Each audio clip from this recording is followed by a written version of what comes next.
1970년대 초반에는 성과가 컸지만 이후 마을 공동 사업이 마무리되는 후반에는 성과가 약해지고 참여도 저조해졌어. 하지만 대한민국 역사상 유례없는 성공을 거둔 기획적 사회 변동으로 평가되기도 해. 1971년 7월 1일에는 제7대 대통령 취임식이 열렸어. 당연히 박정희 대통령이었지. 뭔가 반복되는 것 같지? 1972년에서 1976년에는 제3차 경제개발 5개년 계획을 시작했어. 이때는 중화학 공장 및 경제적 자립을 목표로 했어. 하지만 술술 잘 풀린 건 아니야. 1973년에 1차 석유 파동으로 위기를 맞고 말아. 원유 가격 인상과 원유 생산 제한으로 전 세계적으로 경제적 혼란이 일어났었거든. 그렇지만 외국 자본 및 기술을 들여오는 일이랑 중동 지역 건설 사업에 진출하면서 고비를 넘겨 연평균 11%의 높은 성장률을 유지해. 그리고 1970년대 통일별을 개발 및 보급해서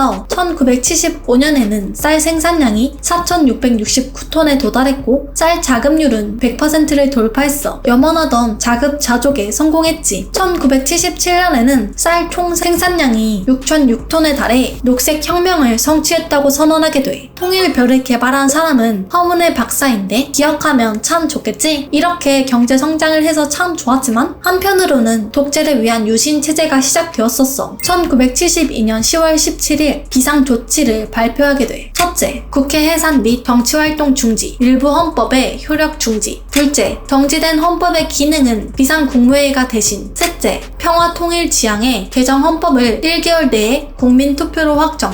넷째, 개정 헌법이 확정되면 연말까지 헌정 질서를 정상화. 이게 바로 말로만 듣던 유신체제야. 비상국무회의는 27일 헌법 개정안을 공고하고 11월 21일 국민투표가 실시되었어. 이때 박정희 정부는 캠페인을 벌여 유신의 당위성을 설명했어. 주변 세력 균형에 문제가 있다. 남북한과의 관계가 악화된다. 평화통일을 해야 된다. 현행 체제로는 난국을 극복할 수 없다. 이렇게 말이지. 결과는 어땠을 것 같아? 통과 안 되었으면 얘기도 안 했겠지? 국민투표에서 91.9%의 투표율, 91.5%의 찬성률을 얻어 유신 헌법이 확정되었어. 이후 1972년 통일주체국민회의를 구성하고 23일 대통령 직선제가 아닌 통일주체국민회의의 간접선거에서 박정희가 제8대 대통령에 당선되었어. 이 유신 헌법으로 인해 독재 정권은 더욱 강화됐지. 통일주체국민회의가 대통령 선거 및 최고 의결기관으로 설치되었고 직선제이던 대통령 선거가 통일주체국민회의 대의원들에 의한 간선제로 바뀌었으며 대통령 임기가 4년에서 6년으로 연장되었고 국회의원 정수의 3분의 1을 대통령의 추천으로 통일주체국민회의에서 일괄 선출했어. 대통령의 권한이 어마어마하게 확대되었지. 이런 유신체제를 반대하는 국민들은 강압적으로 진압되었어. 언론 탄압, 언행권 탄압, 무고한 민간인들은 체포되어 부당한 판결로 목숨을 잃었지. 미국, 일본에서도 유신체제 인권 탄압을 비난했어. 대한민국의 민주주의가 크게 후퇴한 사건이야. 하지만 이 와중에도 새마을 운동은 진행되고 있었고 경제개발 5개년 계획 역시 효과적으로 추진되고 있었어. 참 극단적이지? 1977년 7월 1일에는 부가가치세가 시행되었어. 세수 증대가 한계에 있었고 세수 확보를 위해 도입되었어. 근데 마냥 좋기만 하진 않았지. 부작용으로 상인들은 장사가 안 된다 이러고 상가 문을 닫았고 10%의 세율만큼 가격을 올려서 물가가 크게 오르고 서울 주요 지역의 부동산 가격은 30%나 폭등했어. 박정희 정권 지지 기반인 다양업자들이 등을 돌리는 계기로 손꼽히는 일이야. 하지만 안정적인 세수 확보가 가능해. 그리고 1977년부터 1981년에는 제4차 경제개발 5개년 계획이 시행되었어. 1977년에는 100억 달러 수출 달성,